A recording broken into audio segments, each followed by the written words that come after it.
Okay. Nah, adik bawa kereta. Bawa kereta. Pergi sendiri.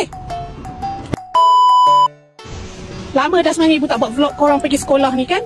Betul tak? Sebab tak apalah, hari ni ibu buat, tapi ibu masuk dekat akaun yang satu lagi ni.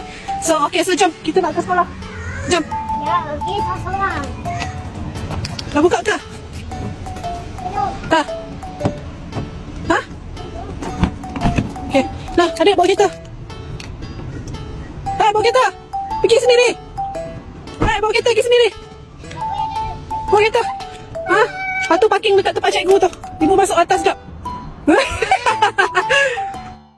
Okay, lama ya sebenarnya ibu tak buat vlog orang pergi sekolah ni kan. Apa?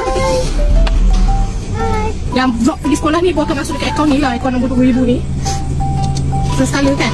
Walaupun ibu rasa kalau dah lama kita tak letak konten ni, views mesti akan teruk ni kan. Tapi tak apa, sebab kan tujuan ibu buat vlog ni pun sebab untuk orang kata kenangan ibu kan. So nanti ibu letak je lah dekat sini kan. Akaun pertama ibu tu tak boleh sangat letak vlog orang ni pergi sekolah kan. Letaklah nombor 2 ni. So jom ibu nak hantar anak ibu sekolah. Hari ni hari apa? Hari Rabu. Hari Rabu. Okay, so jom. Tengok jam. Tahu ke tengok jam? Tahu? Kita tinggal kereta. Tinggal kereta? Kakak, duit dah bawa dah? Dah, okay. So hari ni kakak kena ambil duit tabung kan. Sebab ibu apa? Ibu tak ada duit. Bukan tak ada duit. Duit tu ada kat dalam bank. Cuma ibu tak keluarkan duit. Ibu ni jenis malas betul nak pergi bank tu tau. Ibu selalu pakai QR je. Tak ada malas-malas betul ibu nak ni. Nantilah minta, ayah nak minta duit RM50 je tu. Boleh tu? Ayah nak RM50 untuk sebulan.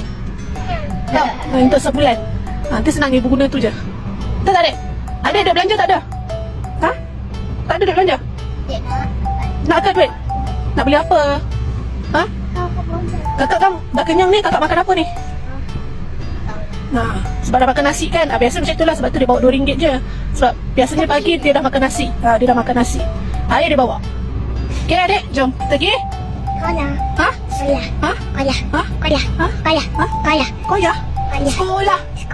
Sekolah. Sekolah. Okay. Balik makan aiskrim Malaysia, okay? Jom. Panas lah. Patutnya hujan, nampak tu basah kan. Malam tadi pagi hujan. Sayang, go. I love you sayang. Ada sihat tak ni? Panas badan ni. Okay, go. Kakak pun masuk di situ tau. No worries. Buka lah pintu. Bye-bye, I love you. Bye-bye. Sayang adik. Betul bawah Okay, bye-bye. Tak ketat. Tutup.